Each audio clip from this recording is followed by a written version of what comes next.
I don't have to look for any controversy when I get up in the morning. It's there waiting for me. एक सहाफी मुझे दिखाएं जो आजादाना सहाफत कर सकता हो। मैं उन एंकरों में से नहीं हूं जिनके लंदन में भी अपार्टमेंट्स हैं, दुबई में भी अपार्टमेंट्स हैं। ऐते कल तक मोटरसाइकिल ते आंदा सी और यार वो आंदा सी तो मतलब है कि वो मेहनत की आगे आ गया। कभी होता था कि एमक्यूएम के खिलाफ प्रोग्राम नहीं करना, कभी होता था कि ये नहीं करना, कभी होता था कि इस हाउसिंग सोसाइटी के ऊपर नहीं करना। अमीर होना चाहते हैं, चैनल ओनर से लेके एंकर से लेके नीचे डीएसएनजी ऑपरेटर तक। तो अगर लिफाफों की बात होती तो मुझे कौन सा दिया था पीटीआई ने उस वक्त? लोग अभी तक सपोर्ट कर रहे हैं। अगर ना कर रहे होते तो पीटीआई अपने वजन के नीचे गिर जाती खुद ही।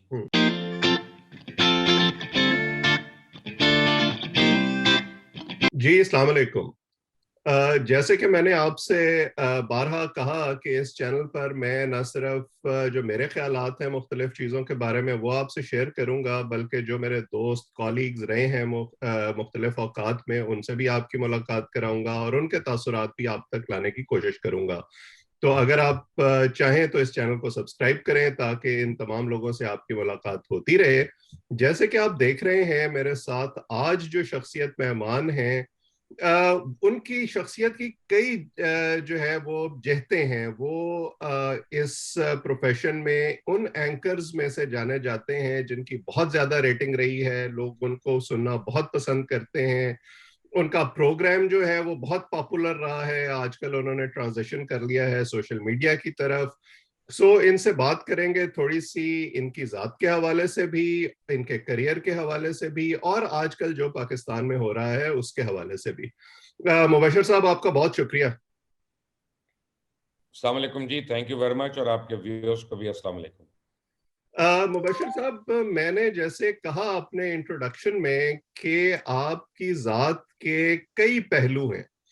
तो जब हम अपने दोस्तों से बात करते हैं, आम लोगों से बात करते हैं, तो जिन एंकर्स के बारे में बहुत ज्यादा सवालात होते हैं उनके बारे में उनमें से एक नाम आपका भी है। लोग आपके बारे में जानना चाहते हैं और खास तौर पर जो कंट्रोवर्सीज हैं आपके हवाले से, लोग ये कहते हैं कि मुबशर साहब कंट्रोवर्सीज क्रिएट करते हैं या कंट्रोवर्सीज मुबशर साहब को ढूंढती हैं। तो आप क्या कहेंगे इसके बारे में? पहले तो शुक्रिया जी आपका। दूसरी बात यह है कि आपको पता नहीं, आइडिया है कि नहीं है, बहुत लोगों को नहीं पता। I am a fairly private person और मैं हर जगह लोगों को मैसर नहीं होता, दस्तयाब नहीं होता। और कोई एक लिहाज से मैं बड़ा एंटी सोशल हूँ कि मुझे जब लोग शादियों पे बुलाते हैं, दावतों पे बुलाते हैं तो मैं नहीं जाता। आपने आज तक कभी भी लाहौर में कहीं पे भी आपने मुझे कोई पार्टी पे नहीं देखा होगा इतनी सालों में, because I just don't do it. मैं अपने कमरे में, अपनी स्टडी में, अपने बच्चों के साथ, अपने फैमिली के साथ, दिस, अगर मेरे पास टाइम हो, किताब ना पढ़ने का दिल कर रहा हो, फिल्म देखने का दिल ना कर रहा हो, तो मैं अपनी बेटी के साथ मिलके कुकिंग करना शुरू कर देता हूँ। And we spend time like that, या हम गार्डनिंग शुरू कर देते हैं। तो लोगों को वो समझ नहीं आती है बात।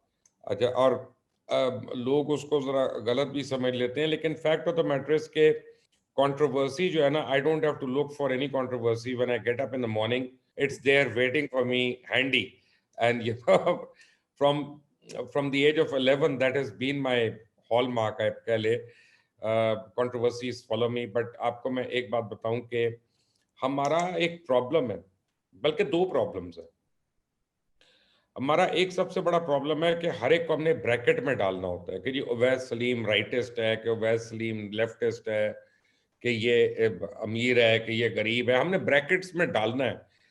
अच्छा, अब मेरे साथ जो लोग मुझे अच्छी तरह जानते हैं वो आपको ये वाउच करेंगे कि वो मुझे ब्रैकेट नहीं कर सकते किसी जगह। मैं आपको एक बड़े अजीम आपको एक कुलीग का नाम बताता हूँ। मुजीबुर रहमान शामी साहब ने, बहुत साल पहले की बात है, मुझे बुलाया और खाने पे, जिमखाना में, तो दोपहर के खाने पे। तो मैं वहाँ पहुंचा तो मैं ज़रा लेट था, तो मैंने कहा सॉरी, वो आज जुमे का दिन है। तो मैं, वो 1:30 बजे नमाज का टाइम था, तो मैं वो पढ़ के आ रहा हूँ। तो शामी साहब ने सर पकड़ लिया, कहते भाई आप हैं क्या? कभी आप कोई बात करते हैं, कभी आप नमाज पढ़ने जा रहे हैं, कभी आप नमाज पढ़ा रहे हैं। आप राइटिस्ट हैं कि लेफ्टिस्ट हैं? Then I realise and I told him, I said Shami साहब, मैं राइटिस्ट भी नहीं हूँ, लेफ्टिस्ट भी नहीं हूँ, मैं मुस्लिम नेशनलिस्ट हूँ। That is how you should bracket me. It's a new bracket. तो आपके लिए यानी आप ये कह रहे हैं कि आप पॉलिटिकली करेक्ट होने पर यकीन नहीं रखते और किसी एक रास्ते पर चलने पर यकीन नहीं रखते, वॉट एवर बिल्कुल भी कम्स नहीं, to you and what is right और व्हाट इज बिल्कुल रॉन्ग। भी नहीं। मैं उवैस साहब आपको एक बात बताऊं, मैंने आज ही अपने बच्चों को, मैं दोनों को एक बात कह रहा था कि अगर तुम जिसे आप कहते हैं ना साबित कदम, तो ये जो साबित कदमी है, ये भी मैं इमरान खान को भी मैंने कुछ अरसा पहले कहा था, प्राइम मिनिस्टर को, ये साबित कदमी, ये हड हरामी होती है, ये मरवा देती है इंसान को। पढ़े लिखे आदमी की सिर्फ एक शनाख्त होती है वैसा, कि पढ़े लिखे आदमी को उसका बड़ा बिलीफ होता है किसी बात पे, आप उसको कन्विंस करते हैं, लॉजिकल बात जब बताते हैं तो वो अपना ओपिनियन चेंज करता है और खुशी से करता है, कोई डर से नहीं, खौफ से नहीं। और यही तालीम और एक अनपढ़ आदमी में यही फर्क होता है, और कोई फर्क ही नहीं है। तो फिक्स रहना जो है ना, वो बड़ी बदनसीबी होती है इंसान की। आदमी को बदलते रहना चाहिए। मैं आज मेरी वो सोच नहीं है जो 19 साल की उम्र में सोचती, ठीक या बात 30 है। साल की उम्र, और अगर होगी ना तो वो मेरे लिए अच्छा नहीं होगा और मेरे इर्द गिर्द लोगों के लिए भी नहीं अच्छा होगा। ये तो बात ठीक है, ठीक है। हम इसी तरह से चीजें सीखते हैं और मैं हमेशा कहता हूँ कि हर 5 साल में हम पिछली गलतियों से सीखते हैं और कुछ नई गलतियां करते हैं शायद। तो जब इस तरह की बातें होती हैं, हम तो चले प्रोफेशन के अंदर हैं, हम इस तरह के लोगों से मिलते हैं, हमें पता है कि प्रोफेशनल हैजर्ड्स क्या हैं, उस पैकेज में क्या आता है। लेकिन आपकी फैमिली, आपके बच्चे, आपके इर्द गिर्द जो लोग होते हैं, वो शायद उस तरह से अवेयर नहीं होते उन चीजों के बारे में, एंड समटाइम्स उनके लिए बहुत ओवरवेलमिंग हो जाता है इस किस्म की खबरें। जाहिर है बच्चे स्कूल जाते हैं, दोस्तों से मिलते हैं, आपका एक सोशल सर्कल होता है आपकी फैमिली का। तो how does your family handle all this? बड़ी मजबूरी में अब आदत हो गई है, लेकिन ये तो कुछ भी नहीं है जो आप कह रहे हैं। मेरे ऊपर तो फायरिंग हो चुकी है, एक से ज्यादा दफा हो चुकी है, मेरी गाड़ियों को हिट्स हो चुकी हैं। अभी भी मैं कराची से जो आ रहा हूँ, 4 केसेस की हाजिरी दे के आ रहा हूँ, 56 केसेस एक वक्त में मेरे ऊपर थे। एक साल में 4 दफा मेरा शो जो है वो लाइफ टाइम बैन हुआ, यानी ये भी एक वर्ल्ड रिकॉर्ड है। और ईसीएल पे नाम आना, ये होना, मेरे लिए तो ये बातें रेगुलर है, क्योंकि आप जब भी हम किसी के ऊपर रिपोर्ट कर रहे हैं तो वो कोई छोटा आदमी तो नहीं है, रेडी वाले या चाबड़ी वाले के ऊपर तो नहीं कर रहे होते। तो लोग उसके ऊपर रिएक्ट भी करते हैं, लोग अपनी ताकत के हिसाब से करते भी हैं। देखिए, फैमिली को भी एक प्राइस पे करनी पड़ती है, और आप वैसा, आप कंप्लीट ही नहीं हो सकते अगर आपकी फैमिली आपके साथ ना खड़ी हो, अगर आपको घर बिल्कुल। का सुकून ना हो। और इंसान अकेला जो है ना, उसकी कोई हैसियत नहीं। दफ्तर में मेरी टीम जो है, जो साल साल से मेरे साथ काम करती है, वो बैकबोन है। उनकी कंट्रीब्यूशन 70% है, मेरी कंट्रीब्यूशन 30% है। और घर में, यानी मेरी फैमिली है, मेरी कंट्रीब्यूशन 25% है और 75% फैमिली की है। इंसान खुद से कुछ नहीं हो सकता। अगर बिल्कुल। आपको सुकून ना ना हो माइंड का, तो आप मजदूरी भी नहीं कर सकते। हम्म, हम्म। झगड़ा करना तो बड़ी दूर की बात है। तो वो कभी कभी आपको ये नहीं कहते कि आप ये किस काम में पड़ गए हैं और इस बहुत किस्म के दफा। काम आप ना किया करें और हमें भी कुछ सुकून लेने दें? देखिए, मैं तो आया ही कॉर्पोरेट लाइफ से था ना। कॉर्पोरेट लाइफ तो बड़ी डिफरेंट थी, और बिल्कुल। जो है, मैं तो कंपनी चलाता हुआ आ रहा था और आईपीओस करता हुआ आ रहा था, हम्म, स्टॉक मार्केट में लॉन्च कर रहा था कंपनी, वहां से मैं आया हूँ एज एन एंकर। हम्म। तो उन्होंने तो, यानी मेरे तो ससुराल वालों ने अपनी बेटी की शादी एक कॉर्पोरेट आदमी से की थी, एक सहाफी से तो नहीं की थी। बिल्कुल। तो लेकिन ये है कि they always been supportive in this way. वो कहते हैं यार थोड़ा कर लो, ये कर लो, ज्यादा ना करो। बट आपको पता है वैसा, आप या पैशनेट होंगे या आप लॉजिकल होंगे। बिल्कुल। और फिर बेखतर कूद पड़ा आतिश नमरूद में इश्क, अकल है महवे तमाशाए लबे बाम अभी। वो तो अच्छा, चलता आपने आपने अच्छा किया आपने ये इशारा किया कि आप कॉर्पोरेट सेक्टर से जर्नलिज्म में आए और फिर जाहिर है आपने एक बहुत बड़ा नाम बनाया। तो एक जो बात अमूमी तौर पर लोग करते हैं हमारे आसपास के जी, सहाफी वो है जिसकी सारी उम्र सहाफत में गुजरी है, और ये जो एंकर्स हैं, शायद इसमें से कुछ लोग ऐसे हैं जो पैराशूट एंकर्स हैं और उसमें आपका भी नाम लिया जाता है कभी कभी। आप इस डिस्टिंक्शन को कैसे देखते हैं? आपके ख्याल में है। करियर मुझे चेंज कोई करना प्रॉब्लम नहीं। कितना अच्छा है? जो मैं सहाफियों का रोल देखता हूँ यहाँ पे और सहाफियों के करतूत देखता हूँ, तो मैं शुक्र करता हूँ कि मैं सहाफियों में नहीं हूँ। मैं शो करता हूँ, I am a talk show host, मुझे उसमें कोई इशू नहीं है। मैं इन्वेस्टिगेटिव शो जरूर कर रहा हूँ। देखिए, हमारे यहाँ ना, हमने बदलना नहीं है जिंदगी में। मैं तो ये समझता हूँ कि ये असल में साफी आप उसको कह रहे हैं जो बीट की रिपोर्टिंग जिसने की हो, ठीक है ना, कि वो बीट की रिपोर्टिंग की है, डेस्क पे आया है, फिर ये किया वो किया, धक्के खाए हैं, अगले के दफ्तर में गया है, उससे उसका पियानो का पेन पकड़ा है, उसी से लिया, उसी से कागज लिया, उसी को अच्छा दसो की करना है, और उस तरह बाई लाइन लगा के वो खबर दे दी। तो अल्लाह का शुक्र है मैं ऐसा सहाफी बनना भी नहीं चाहता, ना मैं हूं ना मैं बनना चाहता हूँ, ना मेरे पेट में वैसा भी ये मरोड़ उठता है कि दुनिया की हर खबर मेरे पास होगी और मुझे चल की आएगी। मैं तो रात को अपना फोन बंद करके सोता हूँ, साइलेंट पे करके सोता हूँ। मुझे खबर नहीं चाहिए जब 8 घंटे मैं सो रहा होता हूँ उसमें, ठीक है ना, मेरी नींद जो है उससे बहुत ज्यादा इंपॉर्टेंट है। अब मैं कौन सा को गवर्नर लगाऊं कहीं का कि मुझे अभी पता चल जाएगा कि वो खुदा न खास्ता को हादसा हो गया तो मैंने उधर जाके क्या कर लेना, ठीक है ना, तो मैं सुबह उठ के पता चलेगा तो उतनी इंपॉर्टेंट है। लेकिन ये जो कंडसेंडिंग एटीट्यूड है ना लोगों का, इसने इस मुल्क में सहाफत को बड़ा नहीं होने दिया। अच्छा, फिर जो कहते हैं ना कि ये साफी नहीं, ये नहीं, और वो तो हमें तो प्रिंट से मोहब्बत है, तो हर वो प्रिंट का बाबा जो है ना, जो कभी कॉलम लिखता था, कॉलम लिखने की कोशिश करता था, वो मरा तो आके टीवी पे ही है ना, और आके 50-50 हजार रुपए की नौकरियां कर रहे हैं ना, जबकि कॉलम पे उनको बहुत मिलता था, और यहाँ बैठ के तो बातें कर रहे होते हैं। और दूसरी बात आपको मैं एक और बात बताऊं माजरत के साथ अवैस साहब, मैं क्लेम कर रहा हूं, चले आपका ताल्लुक तो जंग से और न्यूज से और इन सारे अखबारों से भी रहा, बड़े पाकिस्तान के नंबर 1 मीडिया ग्रुप है। मैं ये चैलेंज कर रहा हूं कि पाकिस्तान में 4 या 5 लोगों के अलावा किसी को कॉलम लिखना भी नहीं आता। ये जो इतने पढ़े लिखे बनते हैं ना, और इतने अपनी तरफ से खड़पैंच बनते हैं, बेसिकली ये मजबून नवीसी कर रहे होते हैं, ऐसे लिख रहे होते हैं। जो मैंने गवर्नमेंट कॉलेज में मुरक्का अदब पढ़ी थी ना, उसमें जो डेफिनेशंस मैंने पढ़ी थी कॉलम की, तो उस कॉलम की डेफिनेशन में तो हसन निसार आते हैं, मुजीबर रहमान शामी आते हैं, कभी मुन्नू भाई आते थे, अब्बास अतर साहब आते थे, बाकी माजरत के साथ मजबून ही लिख रहे हैं लोग। तो मुझे रहने दें, ये ऐसा साफी ना ही बनाए तो अच्छा है।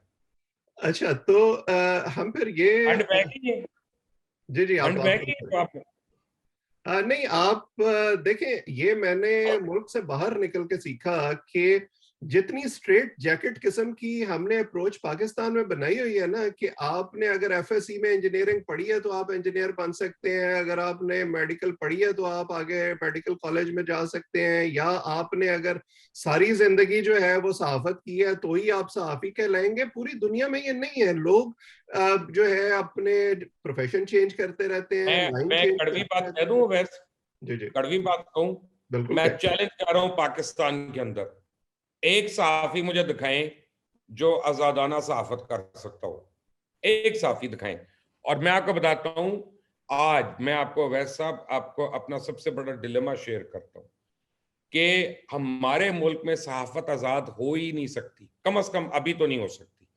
अच्छा, मैं उसके लिए सहाफी को जिम्मेदार कह रहा हूं, अपने इदारों को जिम्मेदार कह रहा हूं, हुकूमत को नहीं कह रहा। क्यों? अब आप सुन लें। मैं लोगों को बता ही नहीं सकता टीवी पे बैठ के या अखबार के अंदर कि कोको कोला या पेप्सी कोला सेहत के लिए मुज़िर है। मैं बिल्कुल। उनको बता नहीं सकता कि नेस्ले का मिल्क जो है उसका हसूल तरीका क्या है उस पैकेट में आने के लिए। जब तक आप अपने कमर्शियल इंटरेस्ट को रिपोर्ट नहीं कर सकते ना, आप अपने आप को आजाद सहाफी कह ही नहीं सकते। बिल्कुल ठीक और बात। ये कोई कोई जो कहता है ना कि मैं आजाद हूं, तो मेरी तरफ से उसके ऊपर ना बस जो जो आपने कहना है वो कह लें, बाकी मेरे अंदर का सोया पंजाबी जागने वाला है। तो जब इस तरह के कमर्शियल इंटरेस्ट्स और जो पॉलिटिकल प्रेशर ग्रुप्स हैं या दूसरी किस्म के प्रेशर ग्रुप्स हैं वो हिट बैक करते हैं आपकी खबरों पे या आपके कंटेंट पे, तो फिर आप कैसे डील करते हैं? और मैं जानता हूं कि आपको तो हम स्क्रीन पे देखते हैं, ये आपकी टीम में सिर्फ आप नहीं है, बहुत से और लोग भी हैं जिन पर किसी न किसी हवाले से इस तरह का प्रेशर आता है, उसकी एक मॉनेटरी साइड भी है। तो फिर आप सब कैसे डील करते हैं इससे? मेरे साथ अल्हम्दुलिल्लाह जो मेरी टीम है ना वैसा, वो 17 साल से है। और बहुत पहले जब भी मैं नौकरी से निकाला जाता हूँ वो सारे निकाले जाते हैं, और अगर मैं 6 महीने नौकरी के बगैर हूं तो सारे नौकरी के बगैर होते हैं। लेकिन ये उन्होंने भी अजीब जिद पकड़ी हुई, कहते हैं हमने और किसी के साथ करना ही नहीं काम। और वो मुझे भी बुली करते हैं, ऐसी बात नहीं, इतने मासूम नहीं है हम्म। वो मुझे भी बुली करते हैं। हम जो अपनी प्रोग्राम की मीटिंग्स रोज बैठ के कर रहे होते हैं, आज मैं बुली होके आया हूँ अपने दफ्तर में संडे के दिन। मैं आपको बताऊं कि ये वो कहते हैं ना अल्लाह मिलाई जोड़ी, हम्म। कि आपको लाइक माइंडेड लोगों से अल्लाह खुद मिलाता रहता है। और जो आपके लाइक माइंडेड नहीं होते, आपको उनको बुरा करने की जरूरत नहीं होती, वो खुद आपसे अलग होना शुरू हो जाते हैं, दूर हो जाते हैं, मुश्किलात हो जाती है, प्रॉब्लम होती है, बस नहीं आप इकट्ठे रहते। So God has been very kind to me. मेरी जिंदगी में जो सक्सेस जिसको आप कह रहे थे ना, अभी समझ रहे थे सक्सेस, एक्चुअली ये किसी को पता ही नहीं कि मेरी सक्सेस का राज क्या है। मेरी सक्सेस का जो असल राज है ना वैसा, वो नंबर ऑफ फेलियर्स में है। मैं इस वक्त नंबर ऑफ फेलियर्स अपने काउंट ही नहीं कर सकता। मुझे नहीं पता, मैं 17 चीजों में फेल हूं, 18 में। और मैं ये आपको एक मोहतात अंदाजे से बता रहा हूं, क्योंकि ये मैं समझता हूं कि आपकी नसीब होते हैं, अल्लाह ताला आपको एक जगह फेल करता है और उंगली पकड़ के दूसरी जगह लेके जाता है। अगर मैं अपने पहले काम में कामयाब हो जाता तो मैं फिर साहब की तरफ आता क्यों? मैं उसी में आगे निकलता रहता, मैं ठीक बात। उसी में मिलियनर बन जाता, कुछ और कर लेता। वहां फेल हुआ तो गाड़ी की सेल करनी शुरू कर दी, वहां फेल हुआ तो इंश्योरेंस बेचनी शुरू कर दी, वहां फेल हुआ तो अखबार बेचना शुरू कर दिया। अल्लाह ताला का एक निजाम है, वो आपकी उंगली पकड़ के आगे लेके आता है अल्लाह ताला, और वो आपको उस जगह फिट करते हैं कि जहां पे आपने माशरे के लिए, अपने लिए, फैमिली के लिए कहीं ना कहीं एक कंट्रीब्यूटिंग सिटीजन बनना होता है। आप नहीं बिल्कुल प्लान करते, बिल्कुल मैं ठीक अपनी लाइफ बात। प्लान ही नहीं करता। इसीलिए अब हर शोबे में ये होता है शायद कि लोगों को जो एंड प्रोडक्ट है वो तो नजर आती है, उसके पीछे जो एक पूरा सफर है और उस सफर में क्या क्या हुआ वो नजर नहीं आता, और इसीलिए आज हम ये इतवार बात का कर दिन रहे है हैं। ना, वैसा इतवार का दिन है ना, मैं कराची से आया हूँ, कल अपना कोर्ट केस एक भुगत के, यानी 4 केसेस। तो 3 बजे मैं लाहौर पहुंचा हूँ, 3:15 बजे। तो मैं घर नहीं आया, मैं दफ्तर गया हूँ अपने। पहले मैंने वहां पे काम किया 4 घंटे, उसके बाद मैं घर आया हूँ। और अब अगर मेरी 57-58 ईयर्स अगर मेरी उम्र है और मैं 16.5 साल की उम्र से काम कर रहा हूँ, और मैंने अपनी जिंदगी में पहली नौकरी जो थी वो हाउस बॉय की जिसमें मैं टॉयलेट्स क्लीन करता था लाहौर हिल्टन के, या एज अ हॉकर मैंने अखबार बेचा हुआ है, तो वो नहीं याद रहेगा किसी को। ठीक बात है, बिल्कुल सही ठीक है बात ना, है। ना वो पता होगा। अच्छा, बिल्कुल हमारी तरह के जो इज्जतदार लोग होते हैं वो छुपाने की भी कोशिश करते हैं ना। बिल्कुल बिल्कुल सही है। मैं तो यही यहाँ पे हमारे पास अमेरिका में या वेस्ट में जो लोग रहते हैं, जब ये वापस जाके अपनी कामयाबी की कहानियां सुनाते हैं, तो मैं इनके बारे में भी यही कहता हूँ कि ये अब वाली तस्वीर पेश करते हैं, उसके पीछे जो कुछ हुआ वो सारा कुछ माइनस कर देते हैं, जिससे लोगों को ये गलतफहमी हो जाती है कि शायद बस हम एक दफा बॉर्डर क्रॉस कर दें तो उसके बाद डॉलर लगे हुए होंगे दरख्तों पे और सब कुछ ठीक हो जाएगा। मैं तो अमेरिका में रह ही नहीं सकता। हम्म, मैं बड़ी दफा रहा हूँ वहाँ पे, मुझे बड़ी अपॉर्चुनिटी मिली वहाँ पे। यानी एक दफा मेरी एक फ्रेंड होती थी, वो मुझे कहने लगी कि कुछ नहीं तो पेपर मैरिज ही कर लो, हम्म, तुम्हें ग्रीन कार्ड पहले मिल जाएगा। वो 85 का जमाना था, उसके फार्म हाउसेस थे वहाँ पे वेस्ट वर्जीनिया में। तो उस जमाने में एक नई नई स्कीम आई थी कि जी जो एग्रीकल्चरल लैंड पे जो काम किया ना हम्म, 1 साल, तो उनको वो दे रहे थे नेशनैलिटी या बिल्कुल। सिटीजन। तो उसके फार्म से मुझे कहा मैं तुम्हें दे देती हूँ, तो मैंने कहा मैंने रहना ही नहीं इधर, मैं रह ही नहीं सकता। मैं इंग्लैंड भी जाता हूँ 15 दिन 8 दिन। वजह भाई, ना अपने कपड़े खुद धो सकते हैं हम, ना अपनी चाय खुद बना सकते हैं, ना बर्तन खुद धो सकते हैं।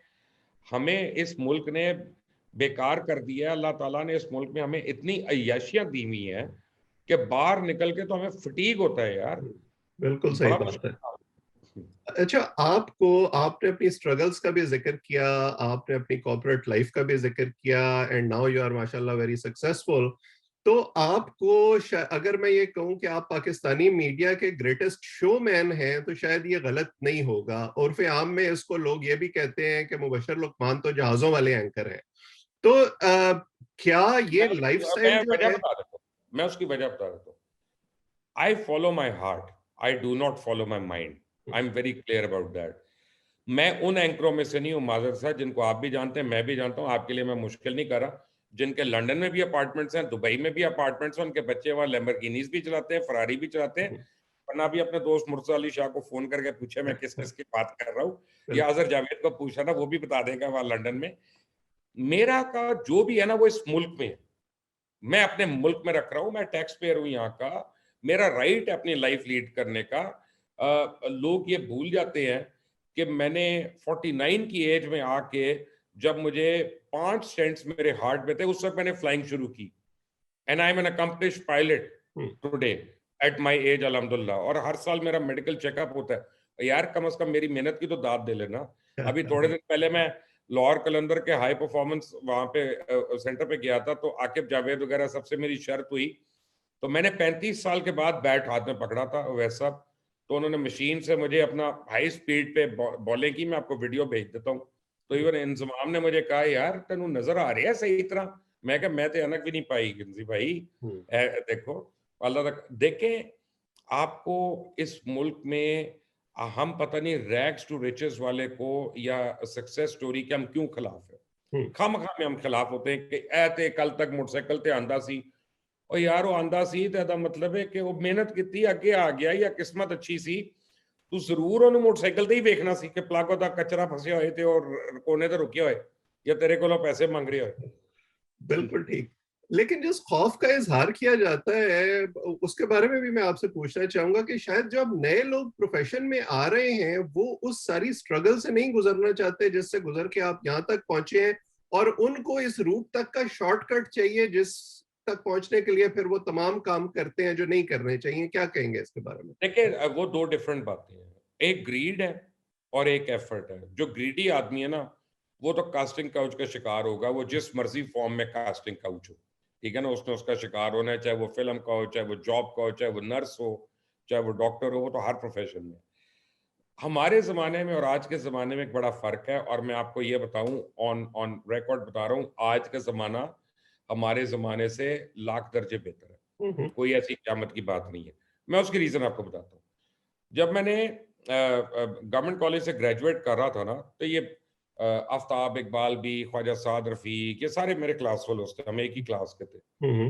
तो मेरे बैच में 120 लड़कों में एक भी लड़का नहीं था जो जर्नलिस्ट बनना चाहता था। यानी जर्नलिज्म इतना लो था प्रोफेशन में कि प्रोफेशन में काउंट ही नहीं होता था। बिल्कुल। ठीक है ना? अच्छा, उस वक्त जर्नलिस्ट वो बनता था जिसको कहीं मस्जिद का मौलवी भी नहीं बनने देते थे, कुछ और भी नहीं बनने देते थे, वही पियानो का पेन पकड़ के और वो इधर उधर वो 3,000 रुपए की या 2,500 की नौकरी करके वो शुरू हो गया, बीट पे ही काम हो रहा है, वहीं पे लर्निंग कर्व है। आज का जो बच्चा है ना जी, वो हमसे इसलिए बेहतर है कि वो प्रॉपर इसमें एजुकेट होके आ रहा है, ट्रेन होके आ रहा है, और उसको जो पहले 5 साल का लर्निंग कर्व है वो यूनिवर्सिटी और कॉलेज उसको सिखा रही है। सो आज जो जर्नलिस्ट आ रहा है, इंशाल्लाह वो 5 साल बाद हमसे बहुत बेहतर होगा।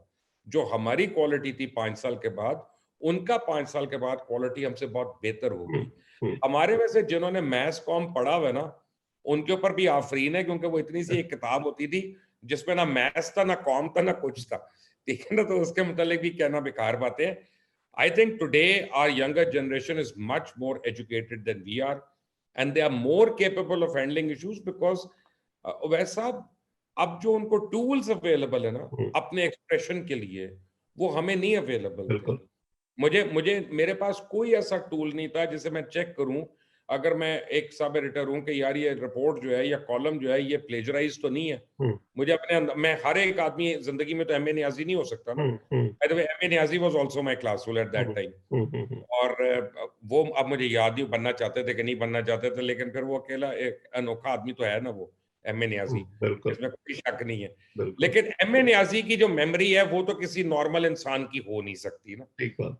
अब हमें ये टूल्स चाहिए और चीजें चाहिए, जो कैमरास आपके फोन पे आ गए, जो एडिटिंग फैसिलिटीज आपके फोन पे आ गई, जो आपका रियलिटी टीवी शुरू हो गया स्ट्रीट के ऊपर, ये बहुत तेज है हमसे। हम तो प्रोसेस भी नहीं कर सकते, इतनी जल्दी लोग बना के निकाल देते हैं। बिल्कुल। और इसीलिए जब लोग ये कहते हैं कि शायद जर्नलिज्म जो है वो ऑन द डिक्लाइन है, तो मैं उनसे यही कहता हूँ कि on the it is decline on उस द तरह से हाफ, नहीं है। इट इज ऑन नए द हाफ। नए टूल्स आ गए हैं, बात करने के नए तरीके आ गए हैं, क्योंकि जो एपिटाइट है खबर की और जो क्यूरोसिटी है जानने की, वो तो लोगों में उतनी ही मौजूद है, बल्कि शायद पहले से ज्यादा बढ़ गई है। तो ये बात आपकी प्रॉब्लम एक बिल्कुल और ठीक है। प्रॉब्लम एक और है। अब जो मैं बात आपको करने लगा हूं, इसके ऊपर बड़ी मुझे गालियां पड़ेंगी हम्म। और लोग इसका गलत मतलब लेते हैं हमेशा। मैंने कुछ अरसा पहले अब एक शो में, हमारे एक दोस्त है, उनका गेस्ट था मैं, और उन्होंने मुझे कहा कि आजकल खबरें ऑथेंटिक क्यों नहीं होती, कभी बाउंस क्यों हो जाती हैं। तो मैंने उनको कहा कि बिकॉज तुम खबरों के लिए पे नहीं करना चाहते, hmm. You don't pay for the right news. तुम कपड़े पहने उसके लिए पैसे दे रहे हो ना, तुमने जूते पहने उसके लिए पैसे दे रहे हो, मोजे लिए उसके लिए पैसे दे रहे हो, दवाई के लिए दोगे, गाड़ी के लिए दोगे। खबर के लिए जो तुम्हारी जिंदगी में सबसे इंपॉर्टेंट चीज है, उसको तुम मुफ्त में देखना चाहते हो। हम्म। और जब तुम मुफ्त में देखना चाहते हो तो मेरे मेरे ऊपर तुम बर्डन डाल देते हो कि मुबश्शिर लुकमान इसको वेरीफाई करके क्यों नहीं दे रहा। मुबश्शिर लुकमान कहाँ से वेरीफाई करे, उसके पास तो 500 खबरें दिन में आती हैं।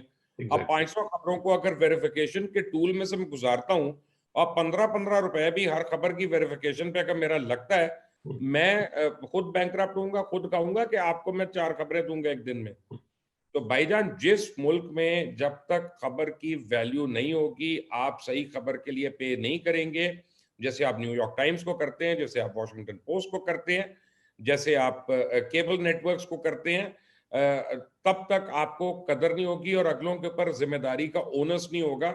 मेरी खबर, आपकी खबर, जियो की, ARY की, दुनिया की, और ट्विटर के ऊपर एक गुमनाम लेट से मोटी आंटी की खबर उस हैंडल से जो चल रही होगी, उसमें कोई अगर आप फर्क नहीं करना चाहते, तो फिर भाई मुझे आप क्यों जोर डाल रहे हैं कि मैं वेरीफाई करूं उसको। बिल्कुल सही बात है। और आपने उसी तरफ बात शुरू कर दी जो मैं अगला सवाल आपसे पूछना चाहता था। आपने ट्रांजिशन कर लिया है मेन स्ट्रीम मीडिया से सोशल मीडिया की तरफ, when you are running a very successful platform. एक तो इस ट्रांजिशन की वजूहात क्या हुई, और अब जिस तजर्बे से आप गुजर रहे हैं आपने क्या सबक सीखे हैं, क्या डिफरेंस लगता है आपको? पहली वजह तो है मजबूरी का नाम शुक्रिया, कि जब हमें बार बार नौकरी से निकाल देते थे और 8-2 महीने के बाद कभी होता था कि MQM के खिलाफ प्रोग्राम नहीं करना, कभी होता था कि ये नहीं करना, कभी होता था कि इस हाउसिंग सोसाइटी के ऊपर नहीं करना, और या हम करते थे तो बाहर हो जाते थे। अम, तो वो हमने उस वक्त अपना सोशल मीडिया का कुछ साल पहले शुरू किया। सबसे पहले हुआ ये था, सोशल मीडिया का बैकग्राउंड ये है कि तकरीबन 7-8 साल पहले मेहर बुखारी का और मेरा एक शो था दुनिया टेलीविजन पे, जो मलिक रियाज साहब का इंटरव्यू हमने किया। मुझे याद है। और उसके ऊपर हमारे पर, आपको पता है, आप जर्नलिस्ट हैं, कि किस जी, तरह की गलत एलिगेशंस लगी कि जी ये है। बिल्कुल। तो बहरहाल वो, क्योंकि इफ्तिखार चौधरी साहब बहुत वहशी हुए थे उस वक्त, तो उन्होंने कर दिया। 3 महीने इस मुल्क के टॉप अखबार वालों ने और टीवी वालों ने मेरे ऊपर खबर दी है, मेरा ओपिनियन नहीं लिया। एक ने भी नहीं लिया। क्या कामरान खान और क्या अपना, अब कहीं का भी कोई भी, अब ना एनालिस्ट ने, ना एंकर ने, ना उसने, वरना आपकी तो न्यूज क्या है, ही सेड शी सेड, मुझे आप वो मार्जिन नहीं दे रहे थे। उन्होंने बिल्कुल। कहा इसको मार सकते हो तो मार दो। तो पहली बारी मुझे YouTube पे अपना रिबटल जो है वो डालना ਤੁਸੀਂ पड़ा। ਤੁਸੀਂ ਵੀ ਤਾਂ ਘਾਟ ਹੱਥ ਚੜਦੇ ਹੋ ਨਾ ਕਿਸੇ ਦੇ। नहीं, लेकिन चढ़ा के देख लो ना, जब मैं गलत है तो सामने बिठा के चढ़ा लो, फिर लग पता जाए किन्ने पानी चे कौन। मैं आज भी आपको बता देता हूँ, मैं तो सारे चैनल्स के मतलब बता सकता हूँ कि कौन टेक्सच्योर है कौन नहीं है। मेरा तो ओपन एक रिकॉर्ड है कि मैं तो हर एक के मतलब मैं बात कर लेता हूँ, मैं ढकी छुपी बातें करता नहीं हूँ। तो फिर पहली बार ही हमने यूट्यूब हमने यूज किया, उस जमाने में नई नई हमें एक्सेस हुई थी, और डेली मोशन को भी, यूट्यूब को और विमियो को, और उस पे मेरा जवाब जो था वो कुछ मिलियन पे चला। तो मैंने पहले ये किया कि जॉब तो मुझे मिल गई 3 महीने के बाद, ARY मैंने शुरू कर दिया था, लेकिन हमने एक पोर्टल अपना शुरू कर दिया, न्यूज पोर्टल। उस वक्त हमने कहा कि भाई कल को दोबारा कुछ होता है तो हमारी तो बात कोई नहीं सुनेगा, तो तब तक अपने न्यूज पोर्टल को ऊपर ले आओ। अच्छा, उस वक्त इतना नया आइडिया था कि हर आदमी समझता था कि ये पागल है, 18 लोगों को ऐसे नौकरी दी हुई है, उनको रखा हुआ है, ये किया हुआ है। आज सारे मुझे कहते हैं कि करना ही ये था, और क्या करना था इसके अलावा। उसके बाद जब मजीद मजबूरियां हुई और टूल्स ज्यादा आने शुरू हुए, तो हमने यूट्यूब को भी एक्सप्लोर करना शुरू कर दिया। आज हमारे यूट्यूब पे 9 चैनल्स हैं, एक नहीं है। मेरा नाम सिर्फ एक के ऊपर है, लेकिन एक्चुअली हमारे ग्रुप के 9 चैनल्स हैं। और उसके अलावा हमारी इस वक्त 15 मिलियन की अल्हम्दुलिल्लाह आउटरीच है, 15 मिलियन की, with one push off button social media पे। फिर हमने क्या किया कि इंटीग्रेट करना शुरू किया, जैसे अभी आप फेसबुक पे भी मोनेटाइज कर सकते हैं, लोग इंस्टाग्राम को भी यूज करें। तो हमने इंटीग्रेशन ऑफ सोशल मीडिया जो है उसको भी शुरू करना कर दिया है, कि जैसे पावर सेक्टर में है कि सिर्फ हाइडल पावर काफी नहीं है, बिल्कुल। कोल पावर काफी नहीं है, न्यूक्लियर पावर काफी नहीं है, तो आप सबको मिक्स एंड मैच करते हैं। तो सोशल मीडिया में भी आपको मिक्स एंड मैच करना है। एक यूट्यूब का चैनल कभी आपको लॉन्ग रन में वो प्रॉफिटेबिलिटी नहीं उसकी रहती। बिल्कुल। बिल्कुल सही है। अच्छा, आपने एक अभी जो आप गुफ्तगू कर रहे थे थोड़ी देर पहले मीडिया के इदारों से मुतल्लिक, आपने एक बड़ी अहम बात की थी, एडिटोरियल कंट्रोल, वेरिफिकेशन, और इसके हवाले से आप बातचीत कर रहे थे।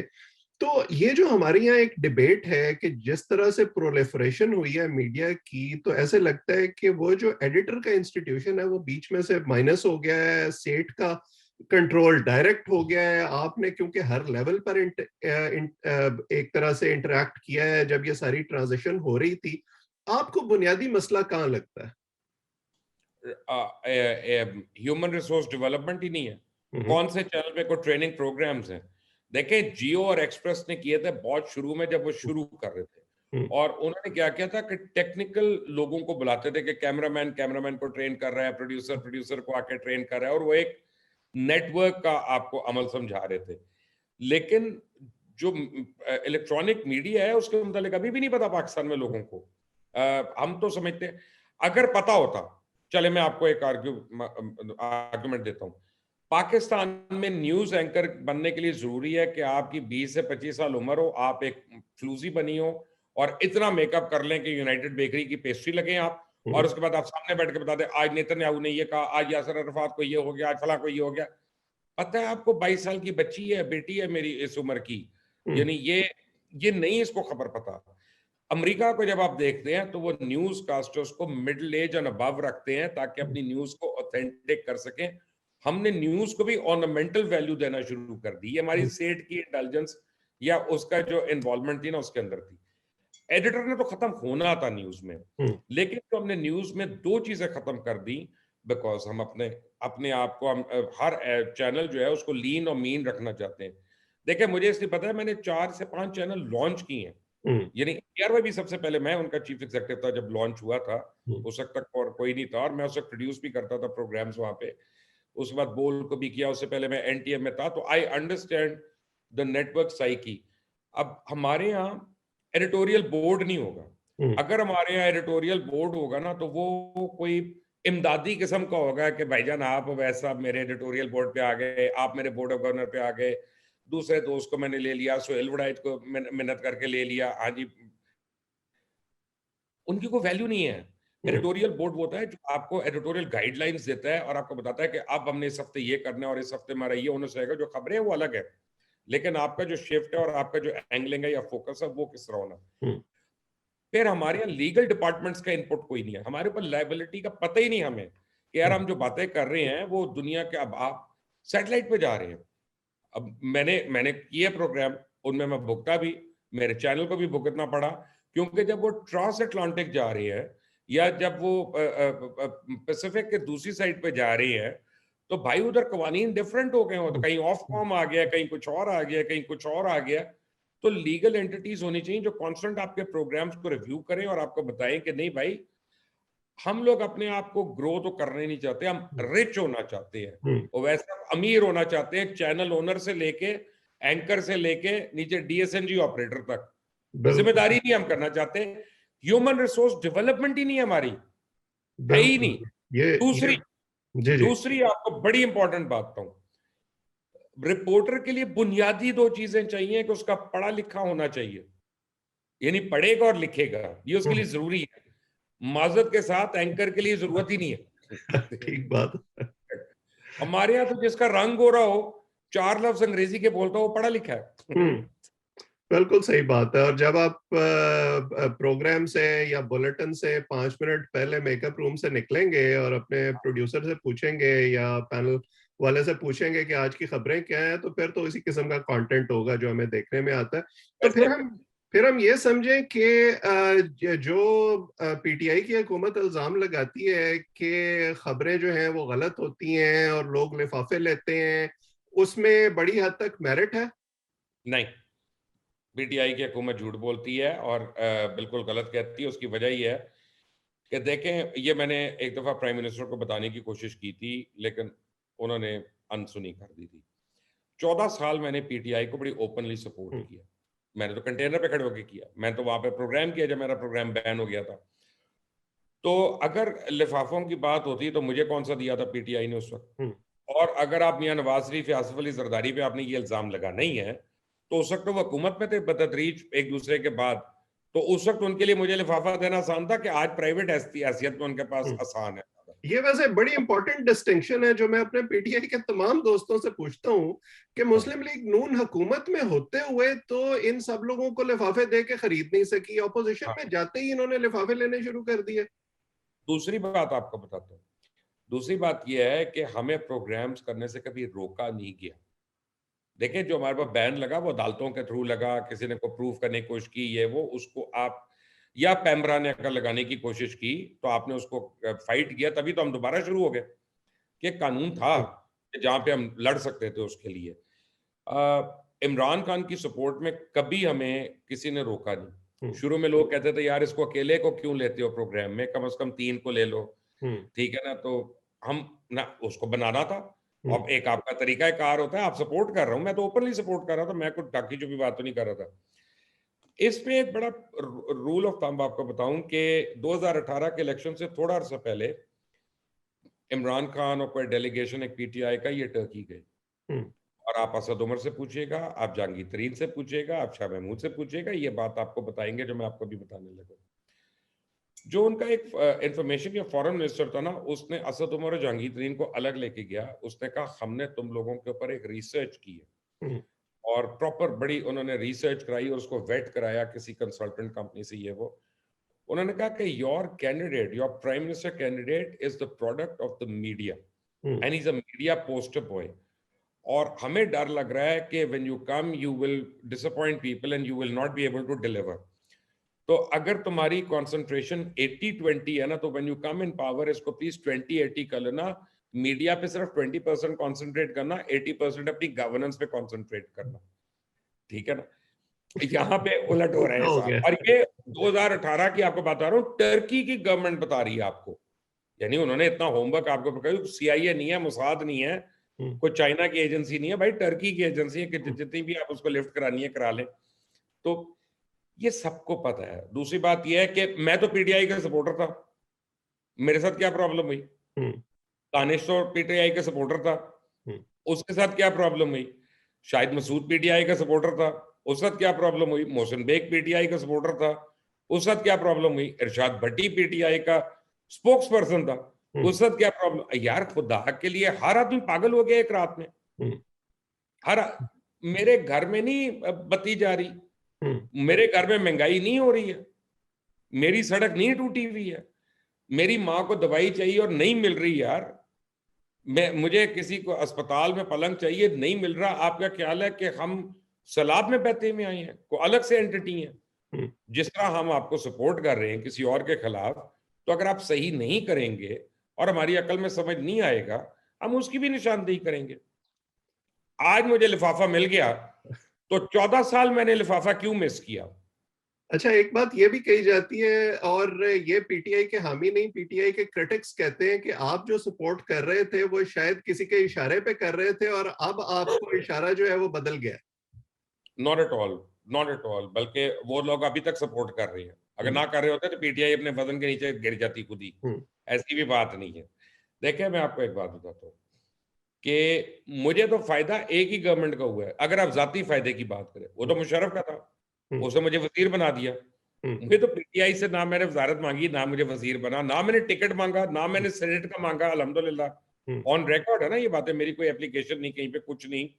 ना मैं किसी डिपार्टमेंट का हेड बनने की कोशिश की, मुझे ऑफर हुई, मैंने माजरत कर ली, ठीक है, क्योंकि मुझे नजर आ रहा था कि यहाँ पे जो है ना, अब वैसा बात यह है कि अगर आप ये समझते हैं कि अगले को बेइज्जत करके आपने अपनी इज्जत बनानी है, तो बड़ा मुश्किल है फिर आपकी इज्जत बनना। फिर वो बड़ा ही मुश्किल और कठिन काम है। और 1-6 महीने के लिए कर लेंगे, 2 साल के लिए कर लेंगे, लेकिन ये सारी उम्र इस तरह काम नहीं चलेगा। अब पीटीआई में कौन लोग हैं जो जिनसे हम यानी नाराजगी है? वो लोग हैं कि जब मैं कंटेनर पे खड़ा था और तो वो टीवी पे उस वक्त बैठ के बुराइयां कर देते इमरान खान की और हमारी, वो लोग आज पीटीआई के स्पोक्स पर्सन है, ठीक है ना? वो उसके वजीर है, उसके वजीर आला है, ठीक है ना? तो मेरा मतलब है कि मुझे आप बताएं, और भाई मैं कौन सी तब्दीली के लिए मैं स्ट्रगल कर रहा था?